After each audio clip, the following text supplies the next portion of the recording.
Nah, setelah di part yang pertama tadi kita bahas banyak ya, luar biasa menurut pengalaman-pengalaman yang kita sharekan tadi di part yang pertama. Buat teman-teman yang baru dengerin di part kedua, aku saranin lebih baik dengerin runtut dari part 1 karena di part 1 kita ngenalin konteksnya, konteks keluarga kita. Jadi itu pengaruh banget ke dinamika selanjutnya. Kita jelasin tentang relasi kita secara umum dengan orang tua, kesepakatan atau aturan yang mungkin di tiap keluarga beda, cara pengambilan keputusannya juga beda. Terus yang luar biasa lagi momen-momennya kita bersama keluarga yang mungkin membekas di benak kita masing-masing.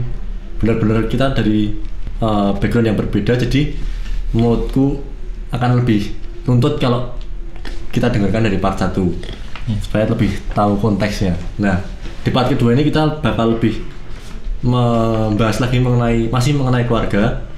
Mungkin ada banyak hal kayak aku pikir di keluarga itu pasti punya cara menyampaikan, mungkin cara orang tua menyampaikan atau cara anak menyampaikan, atau ada hal-hal tertentu yang mungkin sampai sekarang anak nggak tahu apa maksud orang tuanya, atau mungkin ada yang udah tahu, atau ada yang bahasa yang sampai sekarang rasanya waktu itu kayaknya salah deh, tapi setelah berjalan waktu cara menerjemahkan, tapi setelah berjalan waktu kok mungkin waktu itu kayak gini, atau mungkin ada yang masih belum tahu sama sekali. Kayak gimana?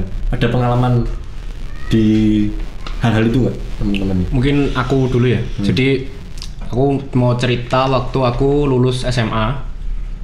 Waktu itu aku pengen banget untuk kuliah di luar kota. Waktu itu pertamanya masih luar negeri. Aku pengen banget kuliah di luar negeri karena aku pengen mencoba mendapatkan banyak pengalaman baru dari kuliah luar negeri itu. Udah nyoba nyari-nyari caranya gimana, apa yang harus dipersiapkan, segala macam semuanya udah disiapin. Terus lagi-lagi dari konteks keluargaku yang memiliki dominasi untuk menentukan karir adalah dari bapak. Aku cerita ke bapakku, Pak, aku pengen kuliah ke luar negeri. Waktu itu calonnya kalau nggak salah di Australia gitu. Terus bapakku cuma bilang, kenapa kok kesana? Aku pengen belajar ini gitu. Terus, emang kalau belajar itu nggak bisa di sini gitu kan. Terus yang kedua ditanyakan adalah masalah biaya. Biayanya berapa? Udah aku jabarkan per bulan segini. Terus bapakku bilang, misalnya kamu tetap kuliah di sini, di UGM, di UI apa di ITB, tapi kamu tak kasih uang saku sesuai biayamu ke luar negeri. Kamu milih mana? Waktu itu aku masih belum bisa milih. Lumayan juga nih kuliah di sini tapi uang sakunya banyak gitu kan. Karena pertama aku mikirnya adalah masalah finansial gitu kan. Terus aku bilang, aku tetap pengen kuliah luar negeri, Pak. Karena pengalaman-pengalaman yang aku cari itu lebih, menurutku tidak bisa didapatkan di sini meskipun aku mendapatkan uang saku berlebih atau apa. Nah, di situ bapakku masih nggak mau, masih cukup bersikeras bahwa kamu harus kuliahnya di Jogja aja. Kalau kamu mau kuliah luar negeri atau apa, kamu bisa mulai itu setelah kamu lulus. Bisa kamu kerja di luar negeri atau kamu ambil sekolah master di luar negeri. Waktu itu kecewa yang sangat besar ya, yang aku rasakan. Aku marah, aku kecewa. Kenapa kok aku nggak boleh gitu? Padahal aku ngerasa secara finansial itu masih mampu. Secara aku mau kemana juga tujuannya jelas, apa yang mau aku cari juga jelas. Tapi setelah tak pikir-pikir, aku akhirnya bisa menerjemahkan. Jadi bapakku itu dulunya waktu dia masih muda itu dia juga anak bungsu ceritanya dari keluarga yang bener-bener nggak mampu, bener-bener sangat-sangat nggak mampu. Bahkan dia cerita saat dia mau skripsi pun, jadi ceritanya ibunya atau nenekku itu adalah peternak babi. Saat dia mau skripsi itu semua babinya dijual buat beliin bapakku itu mesin ketik.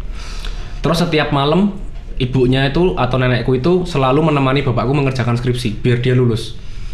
Nah, dari keterbatasan dan bapakku merasa bahwa hidupnya dulu tuh sangat susah. Dia punya cita-cita bahwa anaknya tuh nggak boleh hidup susah. Jadi semuanya harus dia siapkan dan segala macam. Dan menurut dia saat anaknya itu kuliah di luar negeri atau apa, pasti hidupnya susah. Meskipun dikasih uang, dikasih apa, tapi hidupnya susah. Jadi aku baru menyadari itu setelah aku udah masuk kuliah di Jogja beberapa saat gitu. Terus ternyata alasannya tuh itu. Jadi bapakku cuma nggak pengen ngelihat anaknya susah, bukan nggak percaya sama anaknya. Waktu itu aku merasa bahwa aku nggak dipercaya atau bapakku pelit atau apa gitu. Itu salah satu momennya sih, yang salah satu caraku menerjemahkan yang baru bisa aku terjemahkan setelah beberapa waktu yang nggak pendek waktunya itu. Itu dari aku. Jadi Alfon bapaknya melarang waktu itu nggak tahu, tapi akhirnya tahu ini ya alasan sebenarnya ya. Kenapa? Dan menurutku sangat logis. Sangat bisa diterima kalau alasannya dari awal memang itu. Benar-benar. Jadi mungkin memang dalam banyak kasus sering terjadi kayak orang tua itu nggak pengen apa yang dialami dulu terjadi pada anaknya, apa yang dirasa waktu itu nggak enak, jangan sampai anaknya merasakan dan seterusnya. Di satu sisi mungkin bisa jadi benar-benar tepat, tapi di sisi lain kadang anaknya di saat itu mungkin ngerasa kayak wah padahal sebenarnya aku pengen kayak gitu ya bang. Nah mungkin tapi berjalannya waktu bisa menerima situasi itu. Kalau dari aku nggak pernah mengalami hal dinamika yang pernah Alfon alami itu, karena orang tua aku belum sejauh ini belum pernah melarangku untuk dalam hal sekolah maupun beberapa hal di luar sekolah. Dia belum pernah merasakan itu. Kalau mengenai bahasa yang digunakan orang tuaku kepadaku itu menurutku relatif sederhana dan mudah untuk aku pahami ya. Jadi aku belum pernah merasakan suatu kejadian di mana saja itu maksudnya orang tua aku apa. Aku belum pernah merasakan itu. Jadi mereka cenderung, bahkan sejak aku kecil mereka cenderung jarang ngasih tahu aku. Kecuali di hal-hal tertentu yang memang dirasa sangat penting. Tapi di hal-hal umum mereka jarang banget ngasih tahu aku. Mereka cenderung karena mereka tiap hari ketemu sama aku. Jadi mungkin kalau setiap hal dikasih tahu akan jadi sangat banyak hal yang dikasih tahu. Karena tiap kan interaksinya setiap hari, setiap saat tuh kita ketemu. Jadi ketika banyak hal kecil-kecil dikasih tahu, menurutku juga menjadi kurang baik karena terlalu banyak dikasih tahu juga akhirnya nggak masuk semua malahan. Tapi yang menurutku cukup bagus dari orang tuaku karena pemahaman mereka cukup sederhana. Jadi mereka cuma ngasih tahuku mengenai hal yang sifatnya fundamental, kayak misalnya, dan mereka cenderung nggak ngasih tahu tapi memberikan arahan, terus mereka mencontohkan, membimbing secara langsung lah, karena itu bukan kelebihan, nilai positifnya tadi dari orang tua aku adalah mereka punya waktu. Nah itu yang mungkin agak beda dari orang tuanya Tido sama Alfon. Mereka punya waktu, jadi mereka cenderung membimbingku secara intens. Mereka tahu perkembanganku hari per hari sejak aku kecil. Misalnya kayak aku sekolah kayak gitu, mereka setiap hari kan tahu aku bangun jam berapa dan sebagainya. Mereka membiasakan aku benar-benar, kamu jangan sampai telat masuk sekolah. Kalau bisa datang yang pagi, jangan sampai kamu datang mepet dan sebagainya. Dan itu berjalan sejak aku kecil dan menjadi sebuah kebiasaan sampai aku SMA, sampai aku kuliah pun kayak gitu. Bener-bener jam 7 masuk sekolah, itu aku bisa berangkat dari rumah jam 6.15, jam 6.10, padahal jarak rumahku ke sekolah itu cuma 10 menit maksimal di jam itu.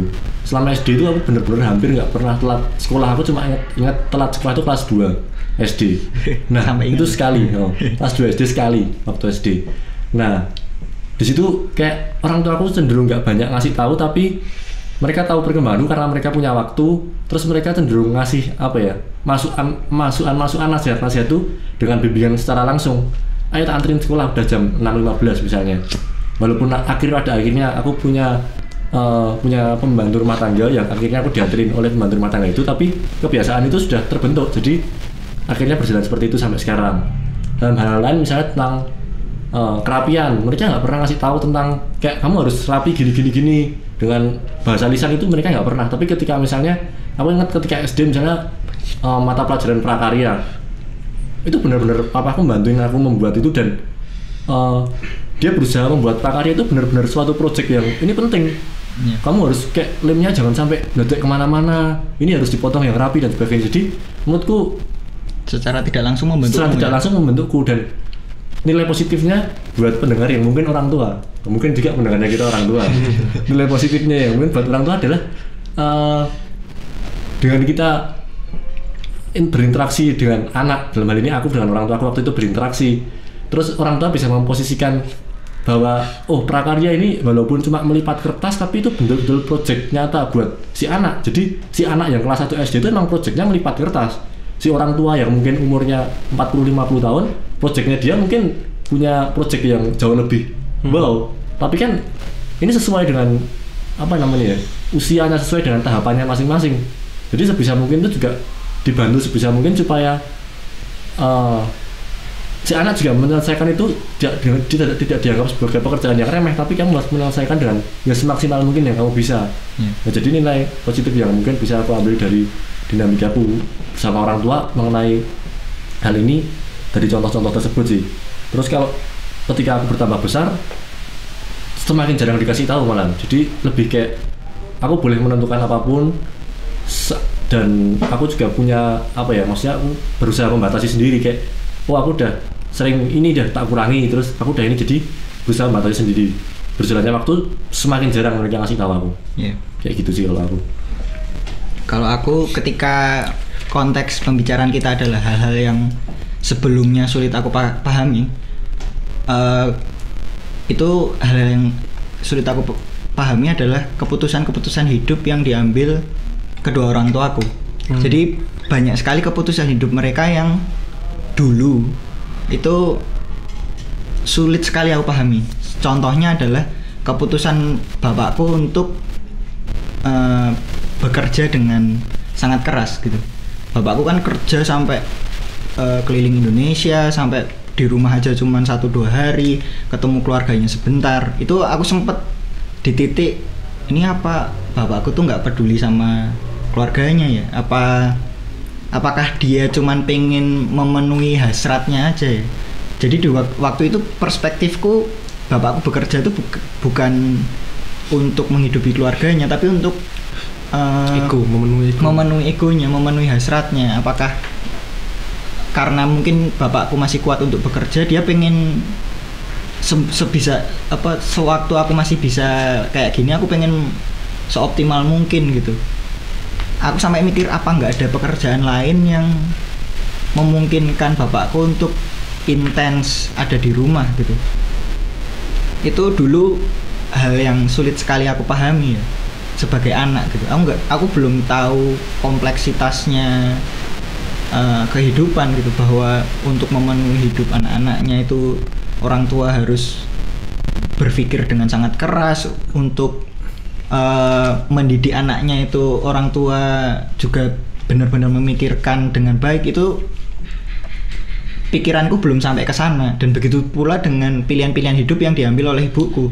Ibuku jadi ibuku kan pendiri Sanggarana Alam, dan Sanggarana Alam ini umurnya cuman 2 tahun lebih muda dariku. Jadi Sanggarana Alam itu kan dibentuk tahun 2000. Jadi aku sempat merasa energinya ibuku tuh habis buat di sanggar gitu. Kayak sempat ada pikiran ini orang tuaku tuh kebanyakan membantu orang lain, kebanyakan melakukan bersosial dengan orang lain, tapi melupakan keluarganya gitu. Justru anak-anaknya nggak tersentuh gitu. Aku sempat di titik itu memahami apa yang mereka lakukan itu sangat sulit. Bahkan sampai bertanya apa ini orang tuaku tuh sayang sama anak-anaknya atau enggak sih gitu. Sempat terlintas di pikiranku.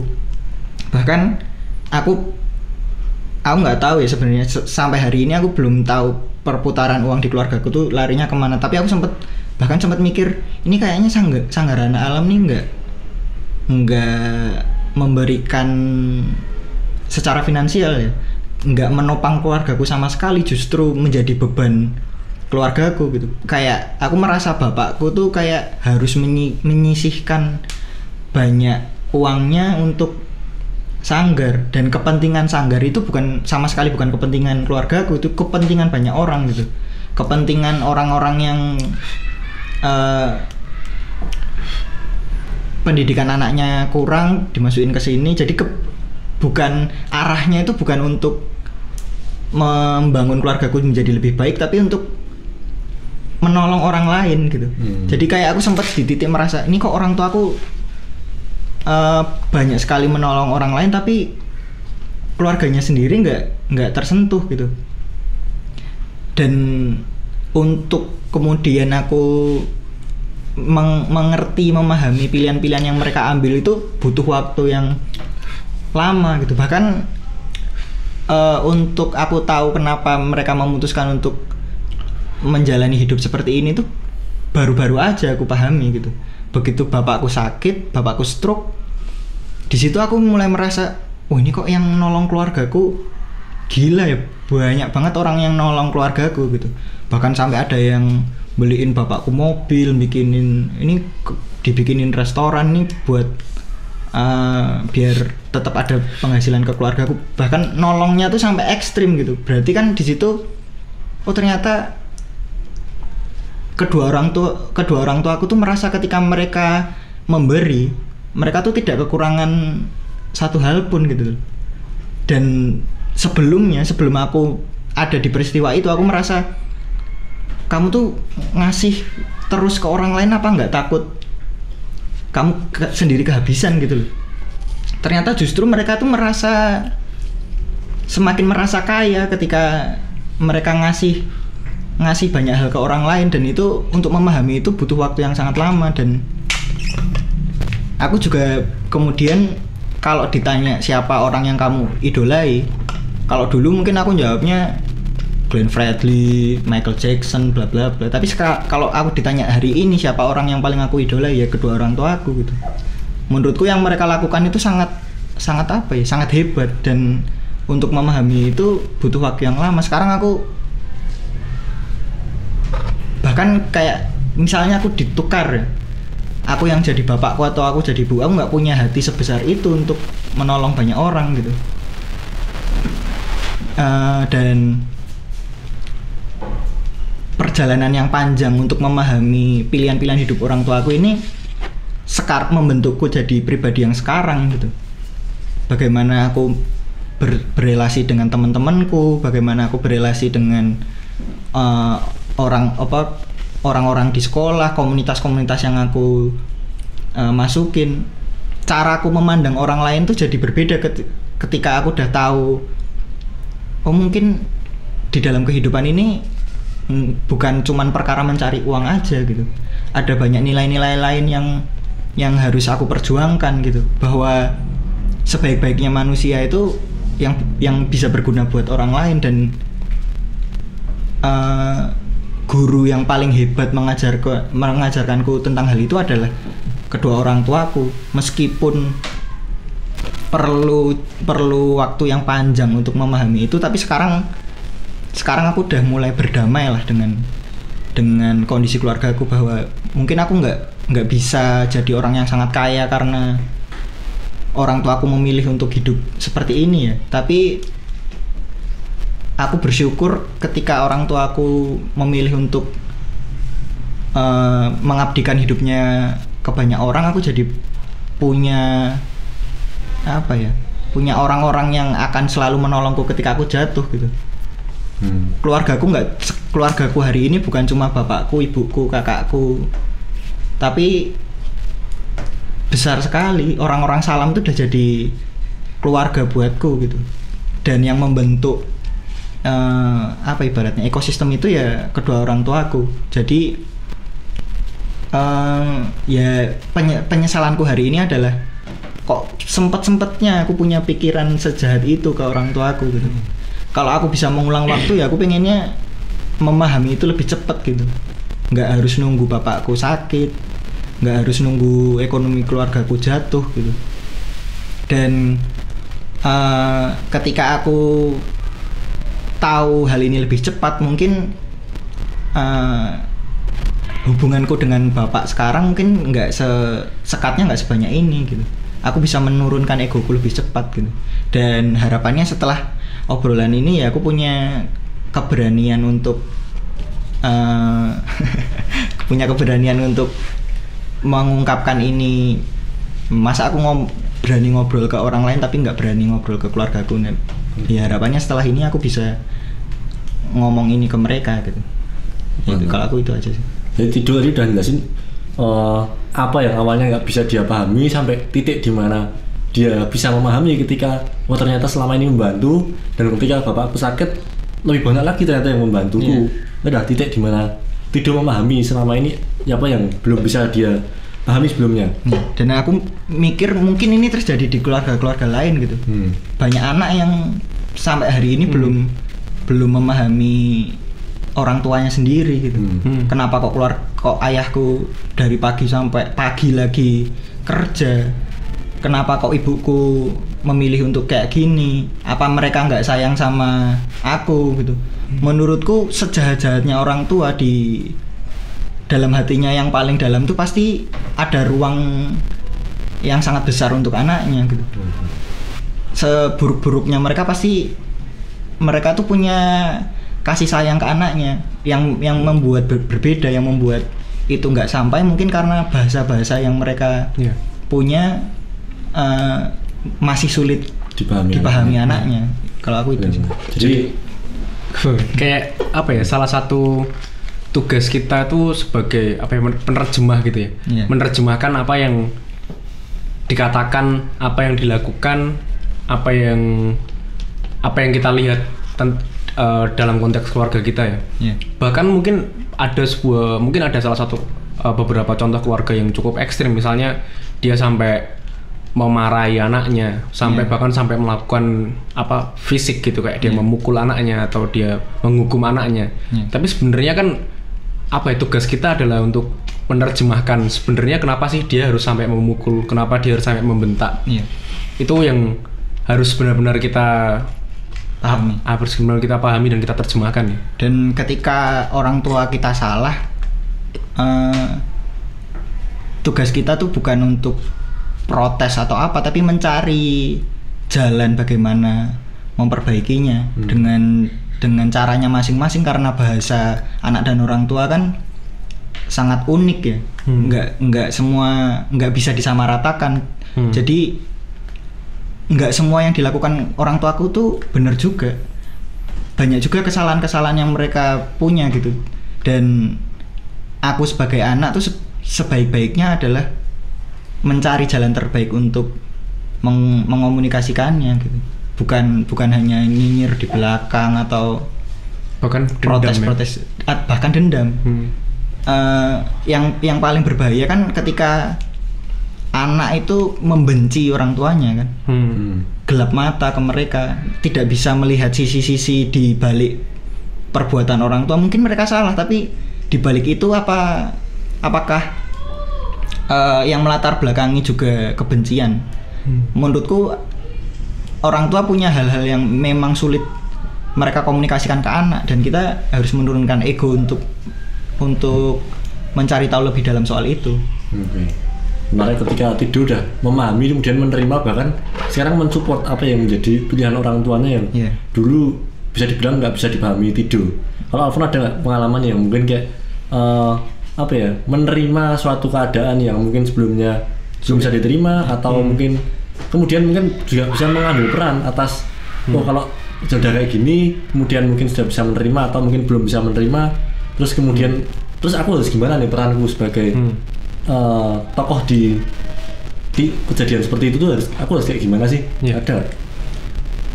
Pasti ada. Jadi kalau berbicara tentang menerima atau dalam konteks keluarga itu, bahkan sampai aku mencoba mengidentifikasi itu menjadi 3 tahap gitu. Tahap pertama adalah di mana kita tahap menerima. Jadi kita benar-benar menerima keadaan keluarga kita, sebesar apapun kekurangannya, sebesar apapun kelebihannya, sebesar apapun masalahnya, yaitu adalah keluarga kita yang membentuk kita, yang ada. Kita nggak bisa memilih untuk tidak di situ. Kita nggak bisa memilih tempat di mana kita lahir. Nah, tidak bisa memilih orang tua kita siapa dan segala macam. Yang harus kita lakukan adalah kita benar-benar menerima keadaan keluarga kita. Lalu dari situ baru kita mengambil peran dari keluarga kita. Kebetulan kalau dari keluargaku yang jumlahnya cukup besar, jadi kayak untuk mengidentifikasi peran tuh relatif lebih susah, karena setiap orang pasti akan mempunyai perannya masing-masing. Jadi kayak aku sebagai anak kelima, sebagai anak yang seperti ini, dengan dididik secara seperti ini, aku harus ngapain. Dan itu akhirnya bisa aku terjemahkan bahwa aku merasa ini adalah asumsiku pribadi ya, bahwa aku merasa belum ada anak dari keluargaku yang benar-benar bisa membanggakan mereka dalam hal apapun ya, dalam hal kecil maupun dalam hal besar. Jadi kayak aku merasa kita nggak fair kalau keluarga kita udah mendidik kita dengan dengan berdarah-darah. Bahkan bapakku yang mencari nafkah sampai tidak kenal lelah, sampai benar-benar mengorbankan banyak hal. Tapi kita sebagai anak yang sebenarnya itu adalah tujuan mereka melakukan semua itu, kita tidak bisa memberikan feedback, memberikan respon yang baik terhadap apa yang telah mereka lakukan. Malah kita mengecewakan mereka atau apa. Jadi hal paling sederhana yang bisa aku lakukan dalam keluargaku dalam konteks mengambil peran, ya aku harus benar-benar menjadi anak yang membanggakan dengan cara apapun, membanggakan versi mereka gitu, bukan versi standar yang umum di keluarga ya. Misalnya dari standar umum anak yang membanggakan itu adalah anak yang mandiri secara finansial, yang bisa apa. Menurutku setiap keluarga punya konteksnya masing-masing tentang tentang karakter dari anak yang membanggakan yang harus kita temukan sendiri. Itu tahap kedua. Jadi tahap setelah menerima, yaitu yang kedua tahapnya mengambil peran. Yang ketiga ini tahap yang lebih susah lagi, yaitu kita men-take over peran dari orang lain dari keluarga kita. Jadi misalnya dalam keluarga kita, misalnya nih anak pertama itu adalah sebagai tulang punggung keluarga, terus anak kedua tuh apapun lah perannya itu. Nah misalnya peran itu tidak dijalankan dengan baik, kan daripada kita nih berkonfrontasi dengan saudara kita sendiri, dengan bapak kita, ibu kita, atau kakak kita, lebih baik kita mengambil peran mereka. Jadi kayak kita jadi punya peran ganda sebagai diri kita dan juga sebagai orang yang kita gantikan perannya. Itu menurutku tugas yang paling susah sih selama ini, karena aku belum bisa menemukan setelah mengambil peran kita harus ngapain lagi gitu. Tapi itu kayak udah tahap akhir yang benar-benar susah, karena nggak ada yang gampang ya dalam mengambil peran. Bahkan menerima pun itu bukan tahap yang mudah gitu. Mau aku tanyakan ke Alfon ini tadi, ketika sudah tahap menerima kemudian melaksanakan perannya, atau bahkan di tahap selanjutnya adalah men-take over. Menurut Alfon men-take over peran dari anggota keluarga lain yang mungkin belum maksimal perannya. Ya aku pengen tahu sebenarnya ketika keluarga Alfon ini kan lumayan besar menurutku, 5 orang anak atau bahkan jadi 7 saudara. 7 saudara. Nah, ada nggak sih gambaran kayak ketujuh bersaudara ini peran masing-masingnya itu kayak gimana sih? Terus kayak bagaimana mereka itu saling memperkuat, bisa dibilang saling memperkuat dalam tanda kutip keharmonisan atau dinamika di dalam keluarga, atau itu benar-benar random aja, atau secara tidak langsung tuh sebenarnya ada kayak si ini tuh kayak gini, si ini kayak gini. Itu kayak gimana kalau di keluarga yang relatif besar kayak gitu? Ya, jadi kalau di keluargaku yang cukup banyak anggotanya itu, peran yang pertama adalah peran yang tertua, kakak tertuaku, kebetulan laki-laki.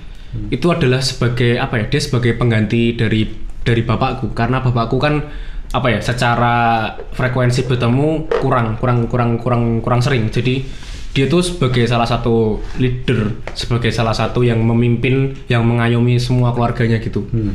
Nah itu yang terus mungkin kalau secara spesifik aku jelaskan satu-satu kelamaan ya, tapi secara umum ada bahwa kita harus benar-benar yang membawa keluarga kita, memimpin keluarga kita. Lalu ada juga peran yang benar-benar menjadi tulang punggung secara finansial. Ya kalau misalnya dia udah jadi tulang punggung secara finansial, ya biarkan dia menjalankan peran itu. Kita harus mencari peran yang lain. Misalnya peran sederhana, misalnya kayak kita menemani orang tua kita. Mungkin itu terlihat sederhana ya, kayak kita cuma di rumah, kita nggak ngapa-ngapain. Tapi itu juga peran yang susah, karena nggak semua orang, misalnya nih orang itu punya mimpi yang tinggi gitu. Misalnya aku pengen kerja di sini, aku pengen punya ini. Tapi karena keluargaku itu benar-benar membutuhkan sosok yang menemani dia di rumah, orang tuaku membutuhkan sosok yang menemani dia di rumah. Dia harus mengorbankan mimpinya untuk menjalankan peran tersebut. Menurunkan ego. Menurunkan ego untuk benar-benar ya, peranku di keluargaku adalah menemani orang tuaku. Aku percaya bahwa urusan menghidupi keluarga itu urusanmu, urusan memimpin keluarga itu urusanmu. Urusanku adalah ini. Aku akan bekerja semaksimal mungkin menjalankan peranku di keluarga sebagai yang menemani, misalnya seperti itu. Menarik. Poin yang menarik sih menurutku, karena dalam banyak situasi orang-orang tuh menganggap peran yang penting itu ketika menjadi leader di keluarganya, atau secara finansial bisa mengcover keluarganya. Tapi jarang orang yang bisa menghargai orang yang perannya misalnya mendengarkan cerita seorang ibu, atau mendengarkan curhatan seorang ayah. Itu mungkin cenderung selama ini kurang dihargai ya, bisa dibilang kita kurang dihargai. Mungkin ketika kecil aku nggak tahu kalau misalnya mamaku itu dulu pernah punya suami, kemudian suaminya meninggal karena kecelakaan, kemudian nikah sama papaku yang sekarang. Itu aku nggak diberitahu waktu aku masih kecil. Jadi waktu kecil itu aku berjalan aja. Nah kemudian setelah aku berjalan lebih dewasa, mungkin sekitar aku SMP atau SMA, aku mulai tahu dikit-dikit. Nah kemudian orang tua aku mulai agak terbuka mengenai hal itu. Nah tapi beruntungnya keluarga aku cukup sejak awal papa dan mamaku itu cukup dapat menjaga komunikasi sehingga dari kakakku cowok cewek yang 2 paling besar, kemudian aku sama adikku itu sama sekali nggak ada gap, bener-bener kita kayak saudara kandung biasa, kayak kita nggak ada apa-apa. Jadi komunikasi yang terjalin sejak awal itu sangat penting. Nah ini yang sebenarnya mungkin kayak sulit untuk dibangun secara instan. Komunikasi yang benar-benar dibangun sejak anak kecil kemudian bertambah dewasa itu nggak bisa diproses dalam waktu yang dipercepat kayak gitu lah, dibuat instan tuh memang nggak bisa. Itu poin yang penting di pengalamanku dalam menjalani kehidupan keluarga ini. Nah kemudian kalau peran saudara-saudara sebenarnya ada banyak kejadian-kejadian atau peran-peran yang mungkin harus bisa saling menyesuaikan. Misalnya kakakku yang cowok, dia memutuskan untuk menikah, kemudian dia tinggal di luar negeri, bekerja dan berkeluarga, mempunyai anak di luar negeri. Terus kemudian kakakku yang perempuan, dia cenderung lebih sering keluar rumah, maksudnya dia kerja kemudian main, dia suka keluar rumah. Nah akhirnya berjalannya waktu, aku dengan sendirinya lebih sering di rumah. Walaupun sebenarnya orang tua aku nggak menyuruhku untuk lebih sering di rumah. Mereka membiarkanku pergi, tapi karena situasi itu, aku jadi lebih sering di rumah menemani orang tua aku. Kemudian kalau mereka ada kerjaan juga aku membantu pekerjaannya. Nah itu terjadi sebenarnya karena hal-hal yang mungkin orang lain nggak ketahui. Nah mungkin poinnya adalah ketika kita punya teman atau kita punya anggota keluarga kita yang lain yang melakukan suatu tindakan tertentu, kita itu nggak bisa melakukan judgement langsung gitu, kayak wah teman-temannya main, dia sendiri yang pulang ke rumah. Terus kayak biasanya mungkin di tataran ya mungkin anak SD, SMP kayak diejek dan sebagainya. Mungkin SMA pun masih ada yang kayak gitu. Tapi sebenarnya kita tuh nggak tahu kenapa kok dia kayak gitu. Nah balik lagi kayak yang kemarin kita bicarain juga, mengenal konteks setiap pribadi itu sangat penting, karena tindakan-tindakan dia itu nggak lepas dari konteksnya, dan itu justru poin pentingnya di situ. Terus kayak peran-peran lain mungkin aku lebih menjadi ini sih, jembatan komunikasi antara orang tua dan saudara-saudara yang lain. Misalnya orang tua aku ngasih tahu adikku, tapi dia nggak langsung ngasih tahu, karena ketika dia langsung ngasih tahu, si anak tuh belum tentu bisa langsung menerima. Justru ketika misalnya dia ngomong, mbok adik, mbok si A dikasih tahu jangan pulang malam-malam misalnya. Nah itu mungkin jadi lebih bisa diterima. Jadi peran-peran semacam itu sih yang selama ini secara tidak langsung terbentuk di keluargaku. Kayak gitu. Dan itu cukup krusial ya, menjadi jembatan tuh, baik antara orang tua ke anak, anak ke anak, bahkan orang tua ke orang tua. Itu kalau itu menjadi salah satu peran yang krusial ya, di samping peran-peran yang sudah kita sebutkan tadi ya. Terus aku melihat keluarganya Adi tadi menarik, bahwa relasi yang dibangun, komunikasi yang dibangun itu memang akan lebih baik ketika disadari bahwa pola-pola seperti itu harus dibangun sejak awal, sejak dini. Jadi daripada memperbaiki sesuatu yang rusak, memang lebih ideal bahwa pola komunikasi seperti itu harus dibangun sejak awal gitu. Bukan ketika semua sudah berantakan baru mulai diperbaiki, itu akan lebih sulit energinya untuk ke situ juga lebih banyak. Dan aku juga tadi melihat poin menarik di yang diomongin Nadia adalah, kalau aku ya secara emosional lebih berat ketika justru orang tua tidak menuntut. Jadi orang tua tidak punya tuntutan kamu harus seperti ini, kamu harus seperti itu. Mereka masih merasa aku bisa kok menghidupi diriku sendiri, aku masih bisa kok beban-bebanku ini masih bisa kok tanpa perlu aku turunkan ke anak, atau aku masih bisa menyelesaikan. Menurutku secara emosional itu justru lebih sulit gitu. Jadi kayak kesadaran yang tumbuh untuk menemani orang tua, kesadaran yang tumbuh untuk meringankan beban mereka tuh jadi datang dari diri kita sendiri ketika mereka tidak menuntut. Secara emosional justru aku lebih terbeban dengan hal-hal yang seperti itu. Kalau boleh minta, aku justru pengen tahu apa yang sebenarnya orang tua aku pengen gitu. kayak ngomong, mbok cerita kamu tuh pengen aku tuh kayak gimana. Kalau misal hal itu bisa dilakukan, sebenarnya itu lebih mudah. Tapi sejauh ini orang tua aku tuh sangat sangat defensif gitu, tidak ingin membebankan banyak hal ke anaknya. Dan ketika hal itu terjadi, jadi secara emosional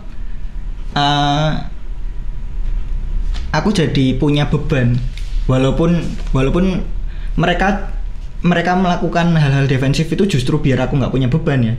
Tapi komunikasi yang terbuka itu sebenarnya hal yang aku dambakan gitu, karena mereka cukup defensif dengan beban-beban yang mereka punya. Jadi dari obrolan ini aku juga jadi tahu bahwa seperti yang Alfon bilang, ada peran yang harus diambil, ada peran yang harus kita punya, ada peran yang harus di take over. Itu datangnya itu dari sebaiknya dari diri kita sendiri, dari inisiatif kita, bukan dari orang tua yang menuntut. Jadi sekali lagi penting bahwa anak itu juga selain menuntut juga harus menurunkan egonya untuk memahami orang tuanya, untuk mengambil peran itu tadi. Terus kalau dari 3 peran yang tadi dibahas Alfon, kalau dari Adi sama Alfon sendiri udah sampai step mana nih kalian? Waduh, kalau saya ya menerima pertama, menerima nggak Kon? Aku juga, kalau aku sih baru, jujurnya aku baru sampai di step pertama sih. Menerima ya. Mengambil peran ya, mencoba sih, tapi dalam proses ya. Dalam proses. Men-take over kayaknya saya belum. Ya itu sepertinya prosesnya tuh bisa bersamaan sih, tapi yang benar-benar proses tidak bisa dilewati itu proses pertama ya. Proses penerima tuh benar-benar nggak bisa dilewatin. Bener sih Alfon. Soalnya kayak men-take over tuh dalam situasi tertentu harus dilakukan. Harus dilakukan. Tapi mungkin seberapa besar perannya dalam men-take over itu yang masih ya kadang-kadang bisa karena emang nggak segampang itu ya. Bener itu yang jauh lebih susah daripada kita menerima aja udah susah, apalagi kita mengambil peran, apalagi kita men-take over. Jadi kayak kita merasa salah satu dari anggota keluarga kita tuh harus di take over. Terus bagaimana saat kita men-take over itu kita tidak menyinggung, kita tidak melukai perasaannya. Terus sejauh mana kita bisa menjalankan double role saat peran kita aja udah susah gitu. Dan ketika kita memahami tingkat kesulitan 3 hal itu tadi, secara tidak langsung kita juga memahami selama ini beban orang tua kita. Yang dimaksud dengan mengambil peran, men-take over itu kan mengambil peran mereka. Bahkan untuk mengambil peran aja kita sesulit itu. Jadi menurutku hal yang kurang bijak ketika kita juga cuman menuntut orang tua kita harus gini, kita tidak bisa menerima. Jadi salah satu poin yang membantu yang membantu kita untuk menerima adalah memahami bahwa mengambil peran mereka itu sesulit itu loh. Jadi secara tidak langsung itu juga memahami hal itu juga menurunkan ego kita sih kalau menurut. Kalau di luar relasimu dengan orang tua itu, tadi membahas relasi dengan orang tua sangat menarik sih menurutku. Kalau relasi dengan kedua kakak berarti kedua saudara, kedua kakak ya, itu gimana? Maksudnya dalam kehidupan sehari-hari berkeluarga, menjalani dinamika dengan mereka tuh kayak gimana? Sebelum jawab, aku mau nambahin dikit. Oke, boleh. Salah satu peran lagi ya, yang baru aja aku ingat ya. Tapi peran itu tidak ada empiris di pengalamanku ya. Yaitu peran mewujudkan cita-cita orang tua. Jadi kayak mungkin banyak orang tua yang punya cita-cita anaknya kayak gini, atau misalnya orang tuanya punya usaha, anaknya harus meneruskan dan segala macam. Ini aku terinspirasi dari itu, kalau filmnya Ernest, cek aku sebelah. Kan ceritanya kayak gitu kan. Jadi bagaimana si tokoh utamanya itu, si Ernest itu benar-benar meninggalkan egonya dia, bahkan karirnya dia yang cemerlang ditinggalkan karena dia ingin mewujudkan cita-cita orang tuanya yang cuma punya toko kelontong gitu kan. Itu juga menurutku peran yang sangat berat ya. Untuk orang-orang yang memiliki konteks keluarga seperti itu ya. Balik nih. Untuk hubunganku dengan kakak-kakakku ya, sebenarnya ini hampir sama dengan hubunganku dengan orang tuaku. Jadi aku lebih dekat ke kakakku yang perempuan daripada ke kakakku yang laki-laki, tapi di satu sisi kami punya sama-sama punya kepedulian yang besar gitu. Ya kayak aku sering banget kepo dengan apa yang dilakukan kakak laki-lakiku, tapi nggak berani tanya. Aku seperti banyak apa ya, kalau kita jadi adik tuh pasti ada satu momen kita mengidolakan kakak kita gitu. Kita pengen jadi mereka atau bahkan menyaingi mereka. Jadi kalau di kondisiku adalah aku menempatkan kakak laki-lakiku tuh sebagai rival gitu. Kebetulan apa yang kita suka juga mirip. Dia juga suka musik, juga punya sensibilitas ke pendidikan. Aku juga punya dua hal itu, dan cukup sulit untuk membangun relasi komunikasi yang baik dengan kakak laki-lakiku seperti aku punya kesulitan menjalin relasi dengan bapakku ya. Jadi aku menempatkan kakak laki-lakiku itu sebagai rival. Dia tuh orang yang aku kejar gitu. Apakah ketika aku bisa melewatinya itu aku merasa menang atau enggak, aku juga nggak tahu gitu. Itu kayak hal yang juga sulit aku pahami sih sebenarnya. Kenapa kok bisa sulit? Padahal aku dengan kakak perempuanku tuh cukup terbuka. Aku cerita ke kakak perempuanku tuh lebih mudah daripada aku cerita ke kakakku. Bahkan untuk ngobrol hal-hal yang sepele pun dengan kakakku tuh hal-hal yang termasuk momen yang sulit gitu. Jadi aku misalnya ada satu momen aku ngobrol soal musik, aku ngobrol soal kemarin tuh ada band bagus loh mas, gini. Itu tuh menjadi momen yang mahal buatku. Itu jadi kayak ngobrol sama idolamu lah gitu. Walaupun skalanya mungkin bukan idola yang gitu ya, tapi relasiku dengan kakak tuh seperti itu sih. Aku memandang kakak, dan kebetulan secara karakteristik sebenarnya aku dan kakakku tuh sangat berbeda. Jadi kayak kakakku tuh banyak menurunkan sifatnya ibuku. Jadi ibuku tuh orangnya ibaratnya ekstrovert banget lah. Dia kalau menjalin hubungan sama orang tuh sangat mudah gitu. Untuk berteman dengan orang lain tuh sangat mudah. Ibuku tuh temannya banyak banget sampai dia sendiri untuk nginget teman-temannya tuh kesulitan gitu, saking mudahnya. Dan banyak orang bisa langsung cerita, misalnya baru ketemu ibuku sekali tuh bisa langsung cerita hal-hal yang sangat dalam gitu. Itu terjadi juga di kakakku tuh temannya banyak banget, kakakku yang laki-laki ya. Temannya tuh banyak banget, relasinya dia banyak banget. Misal dia juga aktif di gereja, di pemuda, di lingkungan kampungku. Dia tuh relasinya baik. Nah, aku tuh sama persis kayak bapakku yang suka mengurung diri, untuk sangat sulit untuk menemukan teman yang pas. Jadi ibuku dan kakakku tuh masih punya skill basa-basinya tuh masih tinggi. Jadi untuk ngobrol ke orang yang dia nggak suka tuh masih bisa.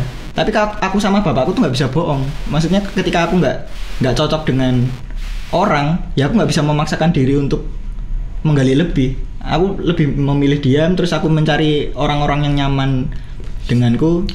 Jadi secara karakteristik sebenarnya aku sama kakakku juga beda. Dari keras kepalanya juga. Kakakku yang laki-laki tuh lebih dia lebih menurunkan egonya, lebih pinter lah. Gimana aku tuh harus nggak boleh cuman ngejar egoku, tapi harus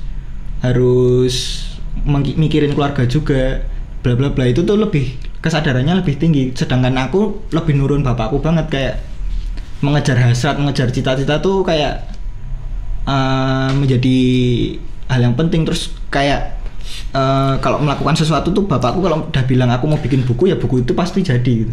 Nah itu sama kayak aku, kalau aku mau bikin ini harus jadi, nggak boleh wacana gitu. Itu tuh hal-hal yang karakter yang diturunkan. Padahal pendidikan yang dikasih ke kakakku dan aku sama, tapi karakter yang terbentuk entah kenapa bisa beda. Itu juga hal yang aku juga nggak bisa paham. Cuma kalau bicara lagi soal relasi, ya itu tadi, aku punya gap yang sama kayak relasiku ke bapak dengan relasiku ke kakak tuh sama. Aku ada sekat-sekat yang sulit aku tembus juga. Jadi setiap momen dengan kakak tuh jadi hal yang berharga buatku.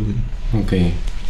Kalau dari ini tadi menarik sih, tidur dari relasinya dengan saudara-saudara kandungnya. Lebih ke saudara-saudara. Kalau mau menambahkan ya tentang saudara-saudara, atau udah cukup, atau mau menambahkan lagi masih boleh, bisa menambahkan atau cukup sih. Nggak ada yang. Nah, poinku tadi terkait pembicaraan kita yang udah kita bahas tadi, kok aku melihat ada kesamaan ketika anak waktu kecil relatif dekat dengan bapak. Iya. Sosok pria dengan bapak, ini kita anak laki-laki terutama ya. Iya. Kita anak laki-laki waktu kecil cenderung dekat dengan bapak. Kemudian yang dialami Alfon dan Tido Ketika beranjak dewasa, kemudian muncul ada kayak gap, sehingga ada batasan-batasan yang membuat kita bisa dibilang ada kesulitan dalam berkomunikasi dalam hal-hal tertentu. Padahal sama-sama peduli Sebenarnya. Dan hal sebaliknya berlaku ke ibu. Jadi ke ibu malah cenderung komunikasinya lebih intim. Dan kok setauku yang banyak aku dengar dari teman-teman, kok hal serupa ini juga terjadi di banyak kasus lah, banyak teman-teman kita yang mengalami hal serupa. Bahkan Tido juga mengalami hal yang mirip dengan kakaknya yang laki-laki dan perempuan itu tadi. Nah itu juga jadi hal yang unik sih. Jadi mungkin kalau ada pendengar kita yang orang tua yang berperan sebagai orang tua, mungkin itu unik ya. Maksudnya bisa jadi bahan apa ya? Refleksi, bahan renungan. Kenapa kok mungkin si anak yang mungkin terutama laki-laki ya, kita nggak tahu kalau anak perempuan kayak gimana, karena kita merasakan sebagai anak laki-laki kok waktu kecil dekat dengan bapak, waktu besar kok bisa ada jarak, dan hal sebaliknya berlaku di ibu. Jadi mungkin itu bisa jadi bahan refleksi kalau pendengar kita ada yang orang tua.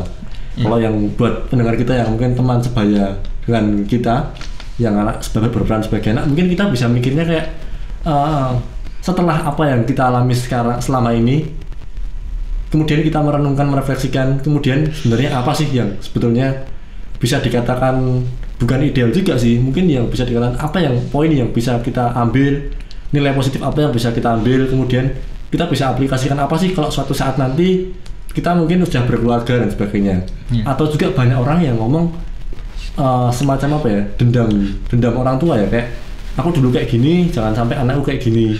Mungkin juga kita alami, tapi apakah hal serupa juga akan kita turunkan ke anak kita? Terus kayak gimana sih pengaplikasiannya, atau ada nggak poin-poin terkait hal-hal itu dari apa nama Tido atau itu kayak menyimpulkan ya nih? Menyimpulkan dari sudut pandang kita sebagai seorang anak, setelah sudah mengalami kayak gini, kita baiknya kayak gimana sih? Terus ada juga yang ngomong kayak dendam orang tua, kayak dulu aku kayak gini, jangan sampai anakku kayak gini. Mungkin kita kan sekarang juga mengalami, aku sekarang kayak gini, jangan sampai anakku besok kayak gini. Tapi apakah itu hal yang baik atau cukup tepat untuk dilakukan? Sesuai konteks yang kita masing-masing kayak gimana sih? Kalau aku ya, kedua orang tua aku sepertinya punya kecenderungan yang sama ya untuk hal itu. Khususnya ibuku tuh dari keluarga kiai. Jadi ibuku tuh keluarga Islam sebenarnya, tapi ibuku bersekolah di sekolah Kristen. Dan ketika ibuku masuk sekolah, dia kok kayaknya imanku tuh lebih ke sini ya. Dan pilihan ibuku untuk memeluk agama Kristen dan meninggalkan agama Islam itu sebelumnya cukup mengalami penolakan yang cukup besar dari keluarganya. Bahkan ibuku tuh dari SMA itu udah membayar sekolahnya sendiri karena relasi dengan keluarganya yang buruk. Dan menurutku pengalaman ibuku itu sangat mempengaruhi pilihan dia untuk mendidik anaknya ya. Jadi kayaknya keputusan ibuku untuk tidak membaptisku dan kakakku, tidak memberikan baptis anak kepada anaknya itu karena dia pengen memberikan kebebasan anaknya untuk memilih agama yang dia percaya. Itu kan sebenarnya dendam yang dipendam kan. Waktu dia masih menjadi anak, dia mengalami kesulitan untuk memilih kepercayaannya, makanya dia nggak mau anaknya punya kesulitan yang sama. Nah, aku beruntung itu konteksnya baik ya. Jadi menurutku ada banyak hal yang konteksnya nggak sesuai dengan kebutuhan anak, seperti yang Alfon tadi, yang pilihan bapaknya untuk melarang Alfon untuk kuliah di luar negeri. Mungkin ada alasan-alasan yang baik ya, tapi apakah itu sesuai dengan kebutuhannya Alfon? Itu kan sebenarnya konteks yang harus dipahami orang tua ya. Nah kalau aku misalnya, ya walaupun sekarang aku nggak kepikiran untuk membangun sebuah keluarga ya, tapi misalnya aku besok tiba-tiba kejatuhan duren terus harus berkeluarga, kesadaran yang aku tanam di kepalaku adalah aku harus memahami konteks anakku. Aku nggak bisa menyamakan situasinya dia dengan situasiku. Cuma itu kan hal-hal yang aku sadari ya. Nah masalahnya adalah perilaku orang tua yang kayak ibuku nggak mau langsung mengajarkan agama ke anak, kayak bapaknya Alfon nggak boleh melarang Alfon untuk kuliah di luar negeri, itu kan kadang-kadang itu adalah pilihan bawah sadar gitu. Mereka tidak sadar kalau itu tuh terbangun dan terbentuk dari kehidupannya di keluarga sebelumnya. Nah aku berusaha untuk meminimalisir itu. Setidaknya aku sekarang punya pemahaman bahwa untuk mendidik, untuk membangun sebuah keluarga, kita harus memahami konteks situasi lingkunganku hari ini, karena setiap zaman kan pasti mengalami perubahan. Jadi aku harus kontekstual melihat zaman juga, melihat lingkungan anakku. Nah aku berusaha sebisa mungkin meminimalisir hal-hal yang tidak aku sadari itu tadi. Jadi aku yakin ini pasti nggak bisa ideal, pasti ada sisi-sisi yang luput gitu, ada dendam-dendam yang masih tersisa, tapi setidaknya aku punya kesadaran bahwa itu nggak baik gitu. Aku tetap harus memahami konteks, jadi aku berusaha untuk ibaratnya memilah hal tersebut ya, walaupun prosesnya sulit, tapi setidaknya kesadaran itu udah ada. Kalau aku sih itu aja. Oke. Sama sih, jadi poinnya adalah kita nih dilahirkan, setiap orang ya dilahirkan di setiap keluarga tuh pasti memiliki istilahnya semacam dosa asal gitu ya. Jadi dosa turunan yang secara tidak sadar maupun sadar itu diberikan oleh keluarga kita kepada kita, dan kita bawa sampai kita tumbuh dewasa. Lalu poin pertama yang harus kita lakukan adalah kita mengidentifikasi itu sebenarnya apa sih, apakah itu baik, apakah itu buruk. Lalu kita mulai berdamai dengan itu, mulai menerima itu. Lalu secara seoptimal mungkin, semaksimal mungkin ya kita harus tidak boleh melakukan kesalahan yang sama terhadap besok kalau kita memiliki keluarga ya. Jadi ya karena kita sudah memulai menerima, kita mulai menyadari, ya harusnya kita bisa lebih lebih baik dalam melakukan menekan ego ya? Dalam menekan ego dan lebih baik dalam mengantisipasi hal tersebut. Mungkin sebelum ditutup sama Ade, aku mau menambahkan bahwa setiap anak, setiap keluarga itu pasti punya struggle-nya masing-masing. Itu yang harus kita pegang gitu. Jangan merasa ada kondisi yang lebih baik gitu. Kayak misal paling mudah tuh memetakannya dari kesenjangan sosial. Misal aku dari keluarga yang kurang mampu gitu, dan ada temanku yang sangat tercukupi. Jangan kita memandang ke sana, kok enak banget ya hidupnya, udah bapaknya kaya, semua kebutuhan terpenuhi, aku kok harus susah gini. Pemikiran seperti itu sebenarnya membuat kita capek sendiri. Itu menurutku harus budaya seperti itu harus mulai di kita tekan gitu. Percayalah bahwa setiap pribadi, setiap kondisi itu pasti punya struggle-nya masing-masing. Bahkan orang yang kaya raya itu pun anaknya tuh pasti juga punya permasalahannya sendiri yang kita nggak bisa pahami karena memang kondisinya berbeda. Jadi lebih baik daripada kita membanding-bandingkan, kita fokus dengan diri kita. Kalau misal dari keluarga ya kita sekarang tuh ada hal yang kurang baik, ya kita berusaha untuk memperbaikinya, membangun relasi kembali, dan itu menurutku akan membuat hidup lebih mudah gitu. Daripada kita membawa beban seperti itu gitu. Kalau aku sih itu sebelum ditutup, poin yang aku dapat dari pembicaraan kita hari ini itu sih. Mungkin Ade bisa menutup. Boleh. Kalau dari kesimpulan ini kan masuknya ke closing statement ya. Oke, siap. Ya hampir sama. Jadi poinnya adalah setiap keluarga punya permasalahan. Lalu tugas kita sebagai anak dan sebagai pribadi itu adalah untuk mengidentifikasi, menerima, berdamai, mengambil peran, dan kalau bisa kita sampai tahapan kita bisa men-take over peran tersebut. Gitu. Terus salah satu indikator paling penting ya, di mana kita bisa bukan dikatakan ya, tapi bisa bisa merasa berhasil menerima, itu indikator paling awalnya adalah ya kita bisa menceritakan permasalahan kita ke orang lain. Kalau kita belum menerima, kita belum bisa berdamai dengan keluarga kita, dengan kondisi yang kita alami, nggak mungkin kita bisa bercerita seolah-olah itu apa ya, seolah-olah itu bukanlah sebuah musibah, tapi itu adalah sebuah anugerah gitu. Bahwa kita memiliki konteks yang seperti ini, kita bisa sharing, kita bisa berefleksi bersama. Itu indikatornya yang paling terlihat tuh ya saat kita bisa melakukan itu. Dan itu bisa membentuk diri kita jadi lebih optimal lagi sebagai manusia. Seperti omongannya Pram. Luar biasa. Ada omongannya Pram. Kalau nggak salah tuh apa? Ada kekuatan tak terhingga yang dimiliki seseorang saat dia berhasil mengenali dirinya. Omongannya Pram. Berarti harus mengenali dirinya. Iya, itu aku percaya sih. Oke. Aku juga percaya. Setuju. Aku juga. Terakhir mungkin kalau dari aku buat pendengar yang orang tua, menurutku kita kalau dari perspektifku misalnya aku sebagai orang tua, harusnya kita lebih bisa mendengarkan anak, karena setiap manusia itu kan anak zaman, kata Pak Kartono. Luar biasa. Setiap manusia kan anak zaman. Mungkin pada konteks sekarang sedikit berbeda dengan konteks masa lalu dan sebagainya. Tapi alangkah lebih baik kalau kita mau berusaha mendengar anaknya. Tapi buat teman-teman kita yang berperan sebagai anak, mungkin kita juga harus menurunkan ego, karena bagaimanapun kita harus memberikan pemahaman juga terhadap kesulitan-kesulitan yang dilaksanakan, diperankan oleh orang tua kita. Mungkin itu tadi poin-poin yang sudah disampaikan Tido sama Alfon juga sangat well.